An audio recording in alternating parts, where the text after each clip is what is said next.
হায় আল্লাহ! আমার সাথে এমন হচ্ছে কেন? আমি এত লজ্জা পাচ্ছি কেন? এই বয়সে এসে কি প্রেমে পড়লাম নাকি? তাও আবার বচ্চা স্টুডেন্টের প্রেমে। কলেজ ছুটি হওয়ার পর আমি বন্ধুদের সাথে পার্কিং লটের দিকে আসছিলাম। হঠাৎ খেয়াল করলাম প্রীতি করিডোরের এক কোণায় দাঁড়িয়ে ইরা ম্যামের দিকে খুব তীক্ষ্ণ চোখে তাকিয়ে আছে। ম্যাম তখন একটা রিক্সা ডাকার চেষ্টা করছেন। দোস্ত, দেখ প্রীতির লুকটা দেখ। মনে হচ্ছে ম্যামরে কাঁচা চিবাইয়ে খাইয়ে ফেলবো। কিন্তু ম্যামের দিকে এত তীক্ষ্ণ দৃষ্টিতে কেন তাকিয়ে আছে? প্রীতি কি কোনোভাবে জেনে গেছে ম্যাম তোদের বাসায় থাকে? জানলে জানবে, আকাশ আহমেদ নীল কাউকে পরোয়া করে না। তোরা বাইক স্টার্ট দে, আমি আসছি। আমি বাইকের দিকে এগিয়ে গেলাম। ওরে আরও ভালোভাবে জেলাস ফিল করাবো, জ্বালিয়ে পুড়িয়ে মারবো। আমার এইসব অনেক পছন্দ, তোরা ভালোভাবেই জানিস। ম্যামকে এভাবে একা রিক্সার জন্য দাঁড়িয়ে থাকতে দেখে কেন যেন পা দুটো ওইদিকেই টেনে নিয়ে গেল। আমি ওনার একদম সামনে গিয়ে বাইক থামিয়ে হর্ন দিলাম। ম্যাম, রিক্সা পাবেন না, জ্যাম লেগেছে, উঠুন, ড্রপ করে দিচ্ছি। চারপাশে তাকিয়ে গলা নামিয়ে বলে, আকাশ, আপনার মাথা খারাপ? কলেজের সামনে আপনার বাইকে উঠলে কালকে পুরো কলেজে রটে যাবে আপনার সাথে আমার কোনো কিছু চলছে। প্রীতি তো এমনিতেই আমার দিকে কিভাবে তাকিয়ে আছে। আমি তার কি করলাম বুঝতেই পারছি না। প্রীতিকে আমি হ্যান্ডেল করব। আর আপনি যদি না ওঠেন তবে আমি সবার সামনে চিল্লিয়ে বলবো, ম্যাম চলুন বাড়ি যাই, আম্মু কিন্তু রান্না বান্না করে বসে আছে। এবার চয়েস আপনার। তুমি তুমি আস্ত একটা ব্ল্যাকমেলার। বাও, আপনি দেখি রেগে গেলে আপনি থেকে তুমিতে নেমে আসেন। তুমি করে বলতে পারেন, সমস্যা নেই। উনি আর কোনো উপায় না পেয়ে বাধ্য হয়ে দ্রুত আমার বাইকের পিছনে উঠে বসলেন। আমি মিররে দেখলাম দূরে দাঁড়িয়ে থাকা প্রীতির মুখটা রেগে একদম কালো হয়ে গিয়েছে। ও ওখানেই দাঁড়িয়ে ফোন বের করে কাকে যেন কল দিল। বাসায় ফেরার পথে একটা নিরিবিলি রাস্তার মোড়ে আসতেই হঠাৎ 3টা বাইক এসে আমাদের পথ আটকে দাঁড়ালো। বাইক থেকে কয়েকটা গুন্ডা নামলো, তবে চেনা গুন্ডা 2টা। এরা চেয়ারম্যানের লোক, যাদের সেদিন আমি আর বন্ধুরা মিলে পিটিয়েছিলাম। তবে আজকে ওদের সাথে এলাকার কয়েকজন চিহ্নিত মাস্তানও আছে। কিরে শহরের পোলা, ভাবছিস চেয়ারম্যান সাহেব হসপিটালে গেছে বলে ওনার পাওয়ার শেষ, আর এদের মেরে নিজেকে খুব বড় কিছু ভাবছিস? আজকে তোরে আর এই নষ্টা মাইয়াটারে এখানে শেষ কইরা খাইটা ছোট ছোট করে দেব। দ্রুত বেগ কষেছি। ম্যাম এসে আমার উপর পড়লেন, তারপর নিজেকে সামলে নিয়ে ভয়ে আমার টি শার্ট পেছন থেকে খপ করে চেপে ধরলেন। ভয়ে ভয়ে বললেন, আকাশ, ওরা ওরা তো অস্ত্র নিয়ে এসেছে, এখন কি হবে? আমি বাইকটা স্ট্যান্ড করলাম, হেলমেটটা খুলে আলতো করে ম্যামের দিকে তাকালাম। ওনার কাঁপতে থাকা হাতটা আমার টি শার্টে শক্ত হয়ে বসে আছে। কেন যেন ওনার এই ভয় পাওয়া মুখটা দেখে আমার ভেতরের রাগটা একদম চিলিং মোডে চলে গেল। ম্যাম, আমার বাইকের আয়নাটার দিকে তাকিয়ে জাস্ট 20 পর্যন্ত করবেন, চোখ বন্ধ করবেন না, জাস্ট কাউন্টডাউন করুন। মানে? আমি আর কথা বাড়ালাম না। বাইকের টুলবক্স থেকে আমার প্রিয় লোহার চেইনটা বের করে হাতে পেঁচিয়ে নিলাম। প্রথম কোণটাটা রামদা নিয়ে তেড়ে আসতেই আমি এক হাত দিয়ে ওর কবজিটা লক করলাম, আর অন্য হাতের চেইন দিয়ে ওর চোয়ালে এমনভাবে বাড়ি দিলাম যে ওখানে ছিটকে পড়ে দাঁত হারিয়ে ফেললো। বাকি 3জন একসাথে ঝাঁপিয়ে পড়লো। কিন্তু রাগ যখন আমার মাথায় চড়ে, তখন আমি আর মানুষ থাকি না। একজনের বুকে লাথি মেরে সোজা রেনের পাশে ফেললাম, আর একজনের হাত মুচড়ে চেইনের বাড়ি দিয়ে লক করে দিলাম। মাত্র 2 মিনিটে পুরো রাস্তা ফাঁকা। বাকি 2জন মাস্তান তো হকস্টিকের মার খাওয়ার আগেই বাইক ফেলে ভোর দৌড় দিল। ওরা জানে আমি কেমনভাবে মারি, তাই ওরা আগেই দৌড় দিয়েছে। আমি চেইনটা পকেটে পুরে একটু হাঁপাতে হাঁপাতে বাইকের কাছে এলাম। রাস্তা ক্লিয়ার, এবার চলুন। তুমি তুমি কি মানুষ নাকি কোনো টার্মিনেটর? ওদের কাছে অস্ত্র ছিল আকাশ, তোমার একটুও ভয় ডর নেই? বাইক স্টার্ট দিয়ে ঠান্ডা গলায় বললাম, ভয় পাওয়ার দিনগুলো 4 বছর আগেই শেষ হয়ে গেছে ম্যাম। এখন আমি মানুষের ভয়ের কারণ। বাসায় যখন পৌঁছালাম তখন সন্ধ্যা হয়ে গেছে। কলিং বেল বাজতেই দরজা খুলল নাহার। আমাদের একসাথে দেখে ওর মুখে সেই চিরচেনা শয়তানি হাসি ফুটে উঠল। ও মা, খোদা তালার কি কুদরত! ভাইজান আর আপা তো একই বাইকে ঘুরতেছে। খালাম্মা, আহি দেখা যান, আপনার হবু জামাই, না মানে আপনার ছেলে আর বউ আইসা পড়ছে। নাহার, চুপ করবি তুই? আকাশ তো টি শার্টে রক্তের দাগ কেন রে? কি হয়েছে? টি শার্টের দিকে তাকিয়ে ম্যামের দিকে তাকালাম। কিছু নাম্য রাস্তার কিছু আবর্জনা পরিষ্কার করতে হয়েছিল। আমি ফ্রেশ হতে গেলাম। আমি রুমে চলে আসি 4 দিন পর। রাতে ডাইনিং টেবিলে আমরা সবাই খেতে বসেছি। আব্বু ম্যামের দিকে তাকালেন, তারপর বললেন, মাহিরা, আগামীকাল সকালে আমি যাওয়ার আগে তোমার আন্টির থেকে নিয়ে টাকা যেও। তুমি বিকেলে ওই চেয়ারম্যানের বাসায় গিয়ে টাকাটা দিয়ে ওনাদের সাইন করিয়ে নিও। আকাশ আর হাবিব তোমার সাথেই যাবে, কোনো ভয় নেই। আপনাকে কিভাবে যে ধন্যবাদ দিব আঙ্কেল। আরে ধন্যবাদ দেওয়ার কিছুই নেই, তুমি এখন আমাদের পরিবারের একজন। আচ্ছা ইরা, তোমাদের ফ্যামিলির সাথে কথা বলে যদি আমরা আকাশের সাথে তোমার বিয়ের কথাটা পাকাপাকি করি, তোমার কি কোনো আপত্তি আছে মা? আম্মুর এই কথা শুনে আমার মুখের ভাত গলায় আটকে গেল। আমি কাশতে লাগলাম। ওইদিকে ইরা ম্যামের হাতের চামচটা প্লেটের উপর পড়ে ঠং করে শব্দ হলো। উনি লাল হয়ে আমার দিকে চাইলেন, আর আমি ওনার দিকে তাকালাম। নার পাশ থেকে পানি এগিয়ে দিয়ে ফিসফিস করে বলল, ভাইজান খায়ালন, বিয়ের আগে যদি বিষম খাইয়া মইরা যান তাহলে ম্যাম বিধবা হইয়া যাইব তো। আমি নাহারের কথা শুনে নাহারকে এমন এক লুক দিলাম যে ওর সাথে সাথে কিচেনের দিকে পালিয়ে গেল। পুরো ডাইনিং টেবিলে এক অদ্ভুত নীরবতা। ইরা ম্যাম মাথা নিচু করে আছেন। ওনার ফর্সা গাল দুটো তখন লজ্জায় নাকি রাগে লাল হয়ে গেছে, বোঝাই যাচ্ছে না। ও বাবা, উনি তো দেখি লজ্জায় লাউ ডগার মতো নেতিয়ে পড়েছে। থাক থাক, এত লজ্জা পেতে হবে না। চুপ, তোরা দুজনে চুপচাপ থাকতে পারিস না? তোমার আঙ্কেল তোমার বাবার সাথে কথা বলে নিবে। আমাদের বলতে লজ্জা পেলে তুমি তোমার বাবাকেই তোমার মতামত দিও। নিজের মনের সাথে জোর জবরদস্তি করার প্রয়োজন নেই। এমন নয় যে বিয়ে করতে রাজি হওনি বলে তাড়িয়ে দিব বা বাসা থেকে বের করে দিব। জি আন্টি। খাওয়া শেষ করে রুমে এলাম। রুমের না থেকে বেলকনিতে এসে চেয়ারে বসলাম। বসে যখন সিগারেট ধরাতে যাব তখন পিছন থেকে একটা গম্ভীর কণ্ঠ ভেসে এলো। ধূমপান স্বাস্থ্যের জন্য ক্ষতিকর আকাশ আহমেদ নীল। এটা কলেজের বাইরেও নিষিদ্ধ হওয়া উচিত। আমি ঘুরে তাকালাম। ইরা ম্যাম দরজার পাশে দাঁড়িয়ে আছেন। চাঁদের আলোয় ওনার মায়াবী মুখটা আজ একটু বেশি সুন্দর লাগছিল। ম্যাম, ডাইনিং টেবিলের ওই বিষয়ের কথাটা কিন্তু আপনি সিরিয়াসলি নেবেন না। আমার একটু বয়স হয়েছে তো, মাথায় মাঝে মধ্যে এইসব আজগুবি চিন্তা আসে। আর আমি জানি আপনি ওটার বিষয়ে কথা বলতে এসেছেন। বেলকনির ভিতরে এসে বেলকনির রেলিংয়ে হাত রেখে আমার দিকে তাকিয়ে শান্ত গলায় বলে, আমি জানি আকাশ, কিন্তু একটা কথা জিজ্ঞেস করব, সত্যি করে উত্তর দেবে? এই যে তুমি এত রাগ নিয়ে চলো, কাউকে কেয়ার করো না, হুটহাট মারামারি করো, এর পেছনের কারণটা কি? তোমার চোখে আমি একটা গভীর শূন্যতা দেখেছি। কার উপরে তো রাগ তোমার? নীলিমাকে? নীলিমা নামটা শুনতেই আমার হাতের সিগারেটটা মাঝখান থেকে ভেঙে গেল। 4 বছর পর এই নামটা কেউ আমার সামনে উচ্চারণ করলো। আমার চল শক্ত হয়ে উঠল। চোখ দুটো আবার সেই হিংস্র রূপ ধারণ করলো। ম্যামের খুব কাছে এগিয়ে গিয়ে ওনার চোখের দিকে তাকিয়ে গরম নিঃশ্বাস ফেলে বললাম, কিছু কিছু অতীত খুঁজতে নেই ম্যাম। আপনার 7 লাখ টাকা দেনা শোধ হচ্ছে, ওইটুকুর মধ্যেই সীমাবদ্ধ থাকুন। আমার ব্যক্তিগত জীবনে ঢোকার চেষ্টা করবেন না। করলে কিন্তু ম্যাম আর স্টুডেন্টের সম্পর্কটা আর থাকবে না। ইরা ম্যাম এই রূপ দেখে ভয় পাবেন ভেবেছিলাম, কিন্তু উনি ভয় পেলেন না। ওনার চোখে এক অদ্ভুত মায়া আর শান্ত দৃষ্টি নিয়ে আমার দিকে তাকিয়ে রইলেন। ঠিক তখনই আমার ফোনে একটা আননোন নাম্বার থেকে মেসেজ এলো। স্ক্রিন অন করতেই দেখলাম টেক্সট পাঠিয়েছে, আকাশ, তুমি আর ইরা ম্যাম একই বাইকে করে ওনার গ্রামের বাসায় গিয়েছিলে, আর সেদিন একসাথে ফিরলে। ম্যাম তোমার বাসায় থাকে, তাই না?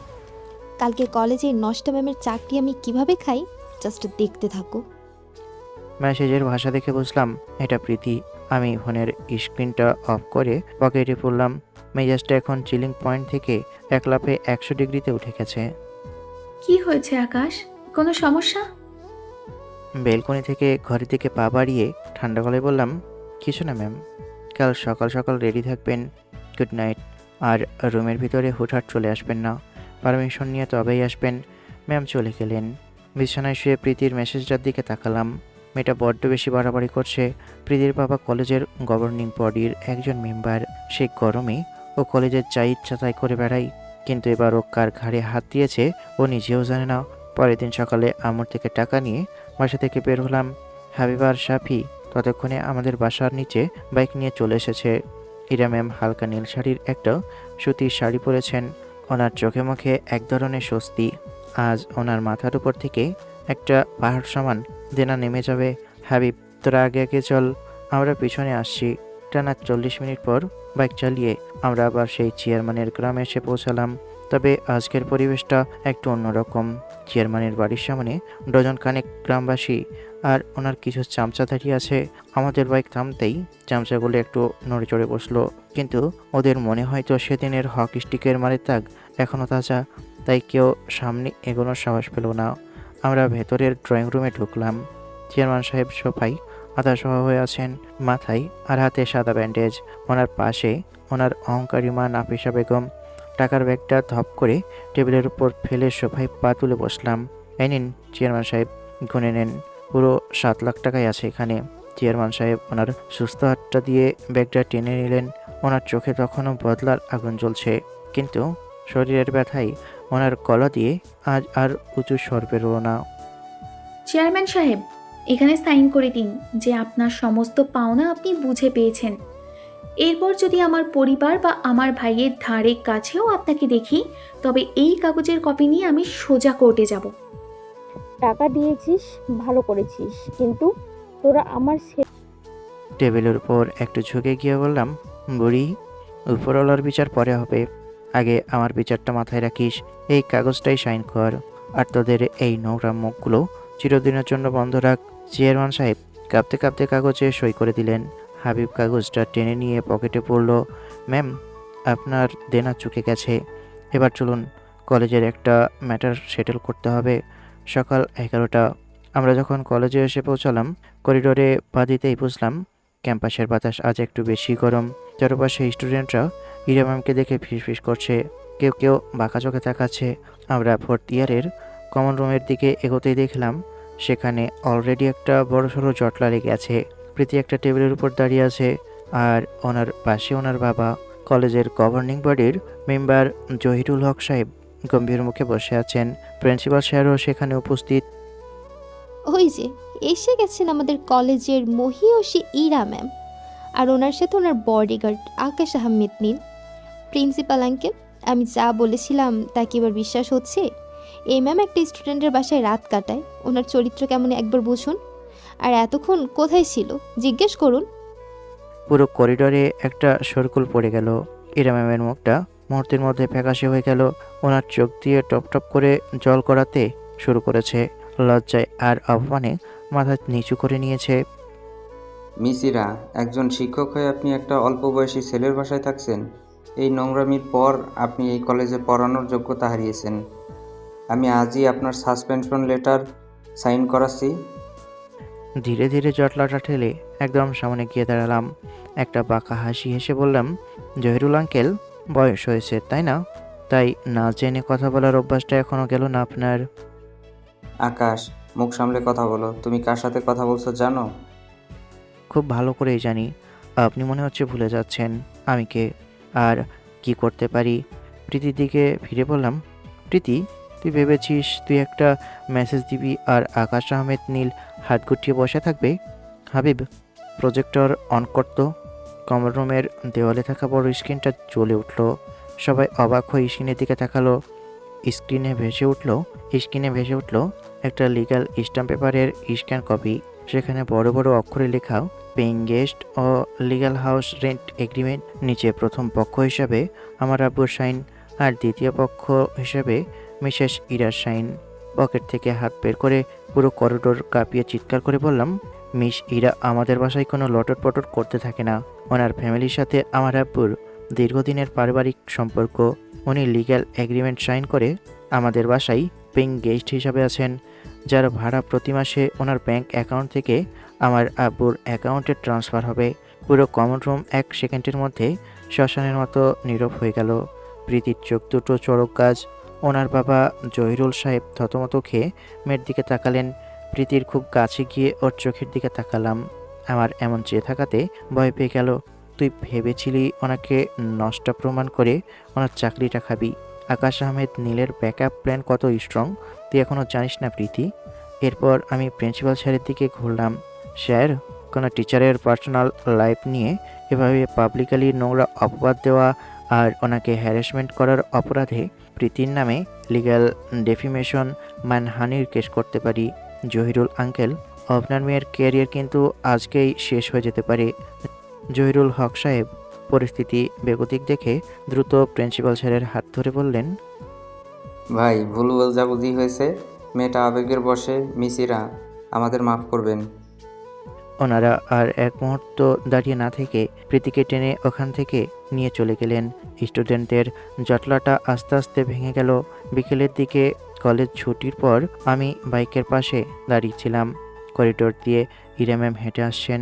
ওনার চোখ দুটো এখনও লাল, কিন্তু ওনার মুখে এখন এক অদ্ভুত স্বস্তি আর মুক্তির আনন্দ।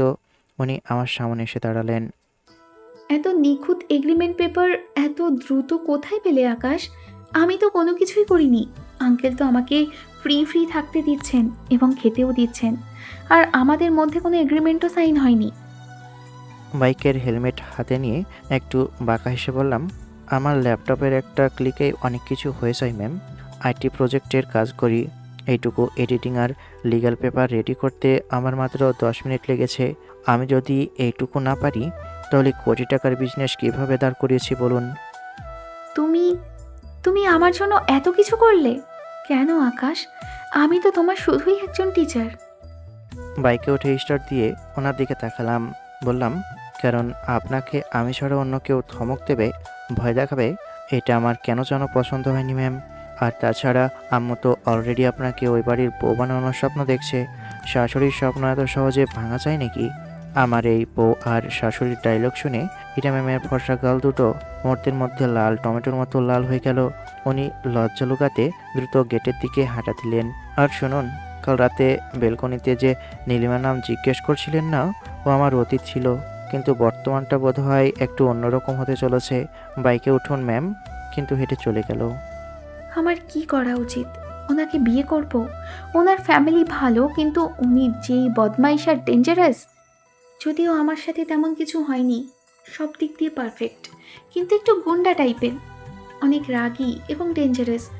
কলেজের টিচার হয়ে স্টুডেন্টকে বিয়ে কেমন দেখায় না? ম্যাম এইসব ভাবতে ভাবতে গেটের কাছে পৌঁছে যাই, আর রিক্সাও পেয়ে যাই। তাই দেরি না করে উঠে পড়ে রিক্সায় বসে আবার ভাবনা জগতে ডুবে যাই। আজকের দিন এমনভাবে কাটলো। পরের দিন শুক্রবার, ছুটির দিন। সকালের দিকে আমি আমার রুমে নতুন একটা প্রজেক্টের বাগ ফিক্স করছিলাম। এমন সময় দরজা নক না করেই ম্যাম হুট করে ভিতরে ঢুকলেন। ওনার পেছনে নাহার আর আম্মু মুচকে মুচকে হাসছেন। ল্যাপটপ থেকে চোখ সরিয়ে বললাম, কী ব্যাপার ম্যাম, রুমে ঢোকার পারমিশন কে দিল? আর আপনারা সবাই এভাবে দল বেঁধে কেন এসেছেন? আকাশ আহমেদ নীল, আপনাকে একটা জরুরি কথা বলতে এসেছি। বলে ফেলুন। আমার আমার আম্মু সকালে ফোন করেছিলেন। উনি ভাইয়াকে রিহাব সেন্টারে পাঠিয়েছেন ভালো হওয়ার জন্য। আর আর আব্বু আম্মু দুজনেই আগামীকাল এখানে আসছেন। ভালো তো, ওনাদের শহর ঘুরিয়ে দেখাবেন। আমার রুমে এসে এটা বলার কি আছে? আরে ধুর, আস্ত একটা নিরেট বলদ। ওনারা কেন আসছেন জানো? আঙ্কেল আর আন্টির সাথে আমাদের, মানে তোমার আর আমার বিয়ের কথা পাকাপাকি করতে। ওনার মুখের এই বিয়ের কথা শব্দটা শুনতেই আমি সোফা ছেড়ে দাঁড়িয়ে পড়লাম। নাহার পাশ থেকে বলে উঠল, কয়ে আসলাম না খালাম্মা, বাঘের মুখে যখন ম্যামের খাঁচা পড়ছে, তখন বাঘের খাঁচায় বন্দি হইতেই হইব। ম্যামের একদম কাছাকাছি গিয়ে দাঁড়ালাম। ওনার চোখের দিকে তাকিয়ে বললাম, ম্যাম, আপনি না বলেছেন আমার মতো বেয়াদব, ডিসিপ্লিনহীন, ইন্টারন্যাশনাল গুন্ডাকে আপনি কোনোদিন বিয়ে করবেন না, আজীবন সিঙ্গেল থাকবেন। এখন কি হলো? মানুষ তো ভুলবশত কত কথাই বলে। আর তাছাড়া ক্লাসরুমের ডিসিপ্লিনহীন স্টুডেন্টকে সারা জীবন কড়া শাসনে রাখার জন্য ওনার বউ হওয়া ছাড়া তো আর কোনো উপায় দেখছি না। কোনো উত্তর না দিয়ে চুপ করে আবার বসে পড়লাম। ওনার এমন চোখে চোখ রাখাটাও পছন্দ হলো। I impress. আমু আর নাহার তখনই চলে গেছে। যখন উঠে ম্যামের কাছাকাছি দাঁড়াই, এই যে মিস্টার নীল, কোনো কিছু বললেন না তো, আপনার জবাব কি? আবার উঠে দাঁড়িয়ে ওনার সামনে দাঁড়াই। তারপর ঠোঁটের উপর একটা কিস দিয়ে বললাম, আপনার জবাব আপনি নিজেই খুঁজে নেন। এখন একটু ব্যস্ত, তাই বেশি কথা বলতে পারছি না। আচমকা এমনভাবে কিস দিবে কল্পনাও করিনি। লজ্জায় অবস্থা খারাপ, ওখানে আর দাঁড়াতেই পারলাম না, পিছন ঘুরে ভোঁ দৌড়। এনার আবার কি হলো? এমনভাবে দৌড় দিল কেন? আরে ভাবি, ধীরে ধীরে, পড়ে যাবেন তো। আহির কথা শুনে দাঁড়িয়ে গিয়ে বললাম, একটু মার্কেটের দিকে যাবে, আমার একটু প্রয়োজন ছিল। সে আমি যেতেই পারি, কিন্তু বড়কে রেখে ননদকে নিয়ে মার্কেটে যাবেন? এটা খাপ ছাড়া হয়ে যাচ্ছে না? ভাবি, লজ্জা পেলে আপনাকে আরো সুন্দর দেখায়। আরে ধুর, তুমি যাবে কিনা বলো, না হলে আমি একাই যাব। এখন না, বিকেলে যাব। বিকেল হোক, তারপর না হয় যাওয়া যাবে। দুপুরে নামাজে যাওয়ার জন্য নিচে আসি। নামাজ শেষ করে বাসায়। দুপুরে লাঞ্চের সময় আকাশ, আমরা তো বিয়ের বিষয়ে সব কিছু ফাইনাল করে নিয়েছি। ওকে, আর কোনো কথা? না, এটাই জানানোর ছিল, জানিয়ে দিলাম। চুপচাপ খেয়ে রুমে চলে আসি। বেশ কিছুক্ষণ পরে বেলকনিতে বসে বসে সিগারেটের শুকটান দিচ্ছি। তখন কেউ মুখ থেকে সিগারেট টেনে নিচে ফেলে দিল। সাইডে ফিরে তাকিয়ে দেখি ইরা ম্যাম। এই সাহস পেলেন কোথায়? আমি কি আপনাকে এই সাহস দিয়েছি? এটা আমার অধিকার, দিতে হবে না, আমি জোর করেই নিয়ে নেব। রেগে উঠে দাঁড়াতেই ভয়ে এক পা পিছিয়ে গেল। আমি বলেছি না আমার রুমে আসলে পারমিশন নিয়ে আসবেন? নিব না। কি করবে তুমি? সাহস করে তো বলে দিয়েছি, থাপ্পড় না মারলেই হলো।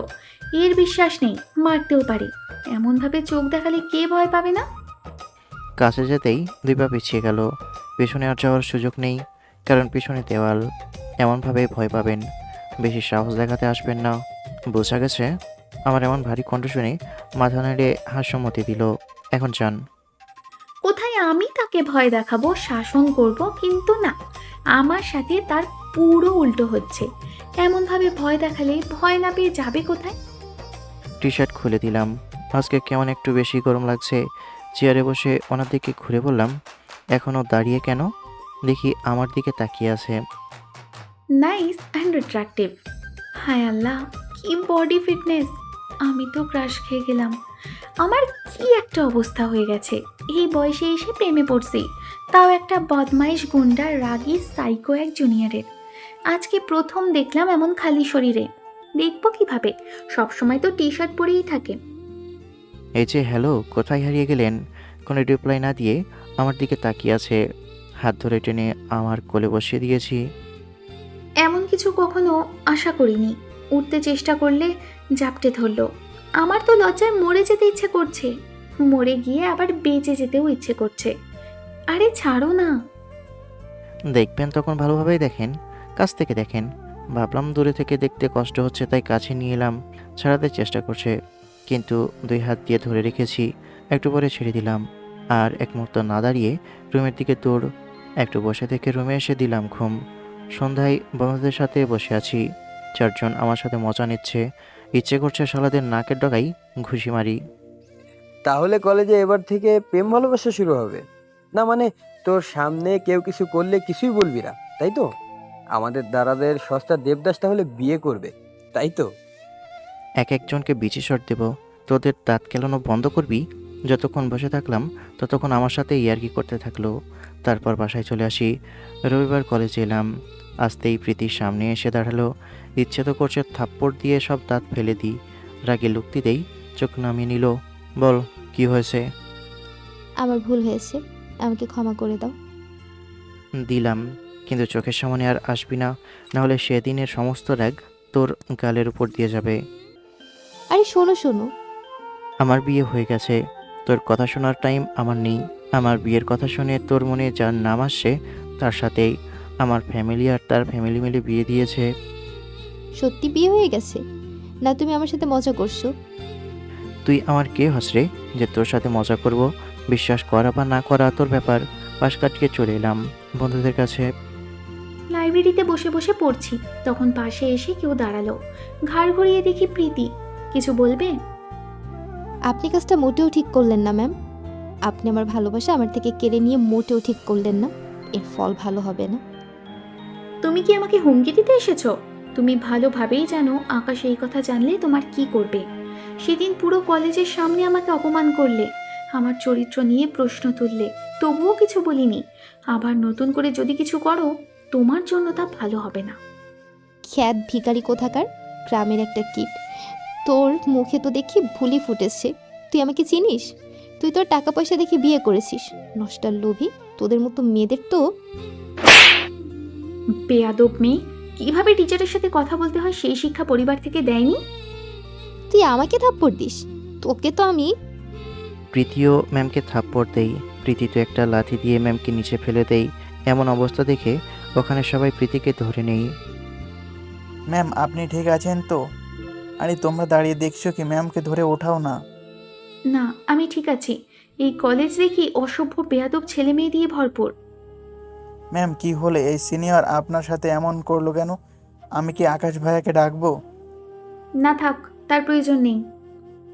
ম্যাম উঠে লাইব্রেরি থেকে বেরিয়ে চলে আসে। উনি নিজেকে সামলাতে পারলেন না। ওনার চোখ দিয়ে পানি বেরিয়ে গেল। চোখের পানি মুছে নিয়ে চুপচাপ দাঁড়িয়ে রইল। একটু পরে উঠে ক্লাসে এলাম। ম্যাম ক্লাসে এলেন। কলেজে আসার সময় তো ঠিকই ছিলেন, তাহলে এখন এমন দেখাচ্ছে কেন? হাবিব ইশারা করে প্রীতির দিকে দেখতে বলল। ওর দিকে তাকিয়ে দেখি ম্যামের দিকে রেগে তাকিয়ে আছে। বুঝলাম কিছু একটা হয়েছে, নিশ্চয়ই আবার কিছু বলেছে। ইংরেজি ক্লাস শেষ করে যখন আমার অ্যাপ ডেভেলপমেন্ট ক্লাসের দিকে যাচ্ছি, তখন কিছু স্টুডেন্টের কথা কানে এলো। ওদের কথা শুনে দাঁড়িয়ে গিয়ে বললাম, ম্যামকে নিয়ে কি কথা হচ্ছে? লাইব্রেরিতে প্রীতি আপু ম্যামকে মেরেছে এবং লাথি দিয়ে ফেলে দিয়েছেন। আমরা লাইব্রেরিতে ছিলাম, ম্যাম বসে বসে পড়ছিলেন। তখন প্রীতি আপু এসেই ম্যামকে বিভিন্নভাবে অপমান করে। ম্যাম তা সহ্য করতে না পেরে প্রীতি আপুকে একটা থাপ্পড় দেয়। তারপর প্রীতি আপু ম্যামকে মারেন। রাগে হাত মুষ্টি করে চোখ বন্ধ করে হজম করতে চেষ্টা করলাম, কিন্তু তা হলো না। এ মেয়ে অনেক বেড়ে গেছে। সেদিন পুরো কলেজের সামনে চরিত্র নিয়ে প্রশ্ন তুলল এবং অপমান অপদস্থ করলো, কিছুই বলিনি। কিন্তু আজকে তাকে ছাড়ছি না। দৌড় দিলাম ক্লাসের দিকে। এক দৌড়ে ক্লাসরুমে এসে প্রীতির সামনে দাঁড়িয়েছি। সেদিন তোকে কিছু বলিনি দেখে তুই অনেক সাহস পেয়ে গেছিস, তাই না? ওর চুলের মুঠি ধরে দুই গালে দুইটা থাপ্পড় এত জোরে মেরেছি যে দুই গালে হাতের আঙ্গুলের দাগ পড়ে গেছে। ঠোঁট কেটে রক্ত বেরোচ্ছে। এমন কিছু হতে পুরো ক্লাসরুম স্তব্ধ। আবার মারতে যাব, তখন কেউ হাত ধরে নিয়েছে। পিছনে ঘুরে বললাম, তোরও কি থাপ্পড় খেতে ইচ্ছা করছে? ছাড় বলছি। যদি আমার হাত না ছাড়িয়েছিস তবে তোর এমন অবস্থা করব যে এই হাত দিয়ে আর কিছু করার ক্ষমতা থাকবে না। ছাড় বলছি। এই শালি, তুই মারলি কেন বল? আর তোর কোথায় এত কারেন্ট সেটাই দেখব। আয় আমার সাথে। ব্যথায় কান্না করছে। হাবিবার সাফি এসে ধরল। ছাড় আমাকে। ওর আজকে এমন অবস্থা করব যে ইতিহাস হয়ে থাকবে। শালি। হয়েছেটা কি? এমনভাবে মারছিস কেন? সেদিন কলেজে কি একটা ঘটনা ঘটিয়েছিল দেখেছিস তো। আজকে আবার গিয়ে অপমান অপদস্থ করলো, এমনকি মেরেছে, লাথিও দিয়েছে। শালি মনে হয় ভুলে গেছে আমি আছি। একে তো ইচ্ছে করছে এখানে পুঁতে রেখে দিই। এখন স্যার, ওর চুল ছেড়ে দে, ছিঁড়ে যাবে তো। যাক ছিঁড়ে, ওর অবস্থা খারাপ না করে ছাড়ছি না। আমার বাসার লোকের গায়ে যে হাত দিবে সে হাত আমি ভেঙে দিব, যে চোখ দিবে সে চোখ তুলে রেখে দেব। দুজনে ছাড়াতে চেষ্টা করছে, কিন্তু ছাড়ছি না। আকাশ, ছেড়ে দাও, অনেক হয়েছে, এবং ছেড়ে দাও। না স্যার, আজকে কোনো ছাড়াছাড়ি নেই। সেদিন কিছু বলিনি দেখেই এমন সাহস পেয়েছে। এখন ছেড়ে দাও, আর কথা শোনো। এবার তো ছেড়ে দে ভাই। সবার কথা শুনে ছেড়ে দিয়ে বললাম, তোর এটাই লাস্ট ভুল, মনে রাখ। যদি আর কিছু করার চেষ্টা করিস তাহলে তুই আমার হাতে খুন হবি। আর তুই গিয়ে ক্ষমা চেয়ে নে। যদি না করিস তাহলে তোর হাত পা আমি ভেঙে দেব। ভুলে যাব তুই একটা মেয়ে। ওখান থেকে বেরিয়ে আমার ক্লাসের দিকে চলে আসি। প্রীতি, তুমি এবার বড্ড ভুল করে দিয়েছো। তুমি জানো আকাশ কেমন ছেলে, তারপরেও এমন করলা কেন? তোমাকে কিছু বলে হবে না, আমি তোমার বাবার সাথেই কথা বলি। সবাই ওখান থেকে সরে যায় আর প্রীতি ওখানে বসে কান্না করতে থাকে। বেশ কিছুক্ষণ পরে প্রিন্সিপালের রুমে, আপনার জন্য এসব হচ্ছে, আপনি এই কলেজ থেকে চলে যাবেন। আমি আজকে এই সাসপেনশন লেটার সাইন করে দিচ্ছি। আমি কি জন্য যাব? আপনার মেয়ের দোষ, আর আপনি আমাকে কলেজ থেকে চলে যেতে বলছেন? এ কেমন বিচার স্যার? আপনি আপনার মেয়েকে শাসন না করে আমাকে কলেজ থেকে যেতে বলছেন? এই মেয়ে, কথা কম বলো, তুমি কিন্তু কথা বেশি বলছো। আপনার মেয়ে সেদিন কলেজের সবার সামনে আমার চরিত্র নিয়ে প্রশ্ন তুলল, আমাকে অপমান করলো, অপদস্থ করলো। আর আজকেও সেই একই কাজ করলো, আমাকে থাপ্পড় মারলো এবং লাথি দিল। এখানে দোষটা কার স্যার? গলা নামিয়ে কথা বলো। আমি ভুল ত্রুটি দেখব না। আপনাকে কলেজ থেকে যেতে হবে এটাই আমার শেষ কথা। ভালোভাবে কলেজ থেকে না বের হলে অন্য পন্থা অবলম্বন করব। প্রিন্সিপাল স্যারের রুমের দরজার কাছে আসতে আসতেই এমন কিছু শুনে পারমিশন ছাড়াই ঢুকে বললাম, কোন পন্থা অবলম্বন করবেন শুনি? আমার কণ্ঠ শুনে চুপ হয়ে গেল। মেয়েকে এতিম বানানোর ইচ্ছে হয়েছে জহুরুল হক, না মেয়েকে হারাতে ইচ্ছে করছে, না মরার পাখনা গজিয়েছে? আর তোকে না বলেছি ক্ষমা চাইতে, তুই তা না করে উল্টো কলেজ থেকে বের করার শখ করছিস? আকাশ, তোমার সাহস কিন্তু দিন দিন বেড়ে যাচ্ছে। তুমি তোমার লিমিটের মধ্যে থাকলে তোমার জন্য ভালো হবে। এত বেরো না। নতুন পাখনা গজিয়েছে তো, তাই বেশি উড়াউড়ি শুরু করেছো। আর তুমি আমার মেয়েকে মেরে মোটেও ভালো করেনি, এর মূল্য তোমাকে দিতেই হবে। আকাশকে হুমকি দেওয়ার শাস্তি কি জানেন জহুরুল সাহেব? আপনার বিজনেসের বারো বাঁচিয়ে রেখে দেব, আপনার ব্যাংক ব্যালেন্স জিরো করে দেব, আপনার মার্কেটিং জিরো করে দেব। আমার সাথে পাঙ্গা নেওয়া মানে নিজের সর্বনাশ নিজে করা। প্রীতি ম্যামের কাছে ক্ষমা চেয়ে নিক, আমি মাফ করে দিব। আমার মেয়ে সামান্য এই 2 টাকার মেয়ের কাছে ক্ষমা চাইবে? কখনোই না। নিজের রাগটাকে আর ধরে রাখতে পারলাম না, ওনার চেয়ারে দিলাম এক লাথি। আমার লাথি খেয়ে নিজে পড়ে গেছে। ওটার সুযোগ না দিয়েই মারতে শুরু করলাম। এই কুত্তার বাচ্চা, তুই কাকে 2 টাকার মেয়ে বলিস? সে আমার বউ। তোর জবান আমি আজকে ছিঁড়ে ফেলবো। প্রীতি এগিয়ে এলে ধাক্কা দিয়ে সরিয়ে দিলাম। প্রিন্সিপাল স্যার ছেড়ে দেওয়ার জন্য বলছে, কিন্তু কাছে আসার সাহস পাচ্ছে না। ম্যাম, দেখতেই তো পাচ্ছেন কেমন ছেলে। আমি কিছু বলতে গেলে হয়তো আমাকে মাইর খেতে হবে। প্লিজ আপনি কিছু করেন। এমন রাগ দেখে আর সেদিন চেয়ারম্যানকে পেটানোর কথা মনে হতেই তো আমার ভয়ে ভেতর কাঁপছে। এমন ভয়ঙ্কর কেন? প্রীতি আমার পায়ের কাছে এসে পড়েছে। প্লিজ ম্যাম, আব্বুকে ছেড়ে দিতে বলেন। আপনার সাথে ওই রকম করার জন্য সরি। প্লিজ আমাকে ক্ষমা করে দিন আর আব্বুকে ছেড়ে দিতে বলেন। ভয়ে ভয়ে কাছে গিয়ে পিছন থেকে জড়িয়ে ধরলাম। যদিও ভয় করছে, এই ছেলে এমন গুন্ডা কেন? শান্ত গলায় বললাম, ছেড়ে দাও। তুই যদি আমার চোখের সামনে পড়িস, খোদার কসম তোকে আমি জানে মেরে দিব। তোর মরার পাখনা গজিয়েছে তাই না? মুখে লাগাম দিয়ে কথা বলবি। যদি না পারিস তাহলে এমনভাবেই সবার কাছে মায়ের খাবি। মায়ের থামিয়ে দিয়ে ম্যামের হাত ছাড়িয়ে বাইরে চলে এলাম। প্রীতি ওর আব্বুর কাছে গিয়ে শব্দ করে কান্না করছে। আকাশ, আমি তোমাকে কখনোই ক্ষমা করব না। তুমি আজকে যা করলে সারা জীবন মনে থাকবে। এর শোধ একদিন আমি অবশ্যই নিব। ভুলেও ওই রাস্তায় আসিস না রে মা। ও অনেক ডেঞ্জারাস ছেলে, ও তোকে মেরে ফেলবে। না বাবা, আমি ওকে ছাড়বো না। ম্যামকে নিতে এসে দরজার সামনে দাঁড়িয়ে ওদের বাবা মেয়ের নাটক দেখছি। শোন, তোর বাবা তোকে ঠিকই বলছে, তুই ভুলেও আমার রাস্তায় আসিস না। আমার কণ্ঠ শুনে সবাই আমার দিকে তাকাই। এই মামলা এখানে ডিসমিস করে দে, না হলে তোদের কারোর জন্য ভালো হবে না। ভুল তো তোর। তুই যদি এইসব নোংরামি না করতি তাহলে এসব কিছুই হতো না। তোর ভুলের জন্য তোর বাপের এমন অবস্থা। আকাশ, তোমাকে কি আর বলবো, আমি ভাষাহীন। তোমার কি দোষ দিব? এখানে দোষ উভয়ের। দয়া করে আপনাদের দুশ্মনী কলেজে নিয়ে আসবেন না। যা করবেন কলেজের বাইরে করুন। জহুরুল সাহেব, আপনার মেয়ের সম্পর্কে আমি আর কি বলবো? আপনার মেয়ে একজন শিক্ষিকার ব্যক্তিগত বিষয় নিয়ে যা বলল আর তার চরিত্রের উপর যেভাবে প্রশ্ন তুলল, তাতে আমি অত্যন্ত মর্মাহত। যা বুঝলাম, আপনার থেকে আপনার মেয়ে এমন শিক্ষা পেয়েছে। আকাশ বেয়াদব হতে পারে, কিন্তু কখনো একজন শিক্ষককে এমনভাবে অপমান অপদস্থ করেনি। সে ঠিকভাবে সম্মান না করুক, কিন্তু এমনভাবে অসম্মান করেনি। ভিতরে আসতেই জহুরুল হক আর তার মেয়ে আবারও ভয় পেয়ে গেল। ম্যামের হাত ধরে বাইরে নিয়ে এলাম। আশা করি আর কোনো সমস্যা হবে না। আর যদি হয় তাহলে আপনার টেনশন নেওয়ার কোনো প্রয়োজন নেই।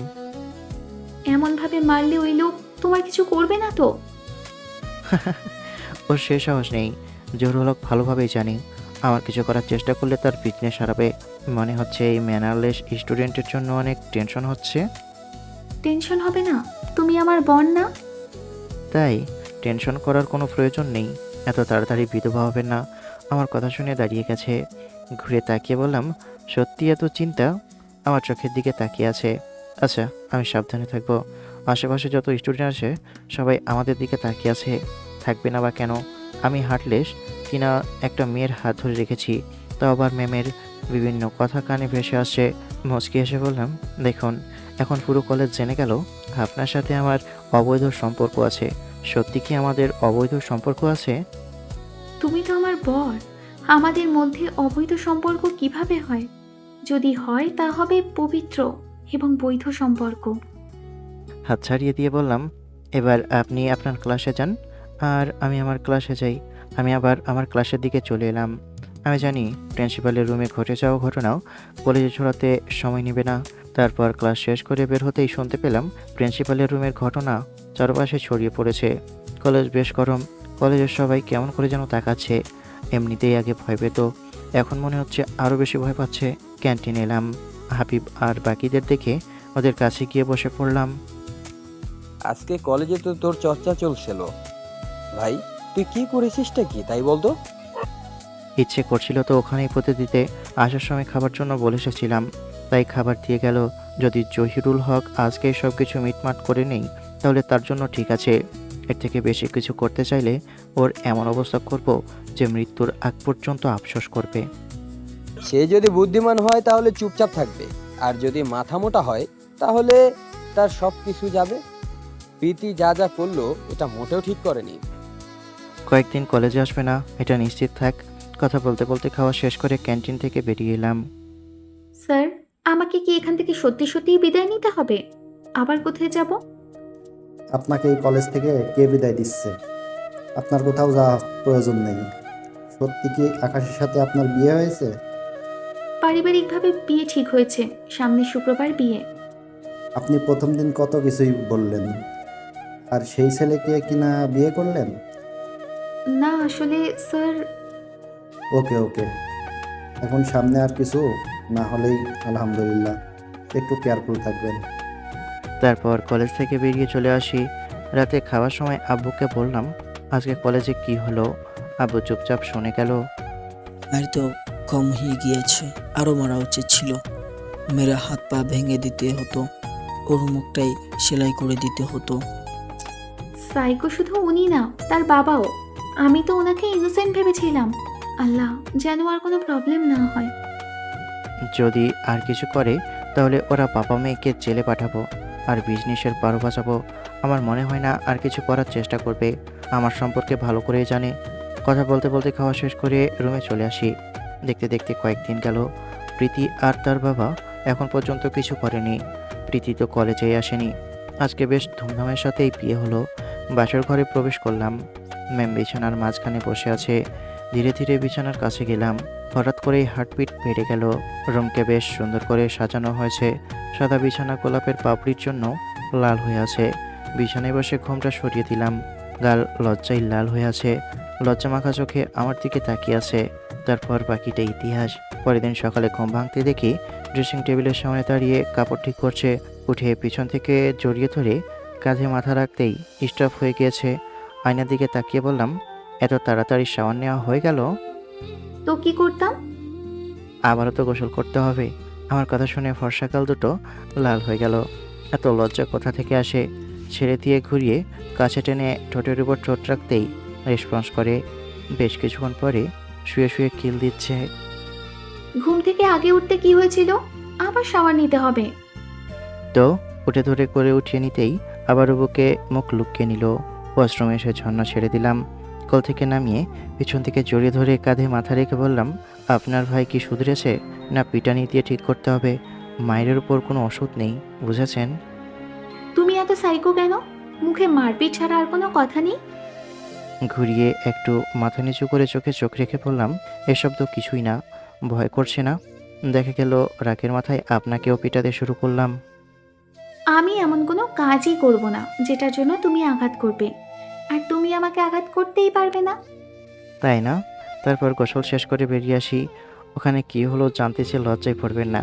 আর সিঙ্গেল মানুষ, আপনারা তো কিসের আগ্রহ শুনি? যদিও আমি সিঙ্গেল, এর মধ্যে বেশ কিছু মাস গেল প্রীতি আমার সামনে এসে দাঁড়ায়নি। সেই ধুলাইয়ের পর থেকে ওরা বাবা মেয়ে একদম চুপচাপ হয়ে গিয়েছে। এমন চুপচাপ থাকলে ওদের জন্য ভালো, না হলে ওদের কি করব নিজেও জানি না। গল্পটা এই পর্যন্তই। ভালো লাগলে লাইক কমেন্ট শেয়ার করবেন, আর বন্ধুদের সাথে শেয়ার তো অবশ্যই করবেন। ধন্যবাদ।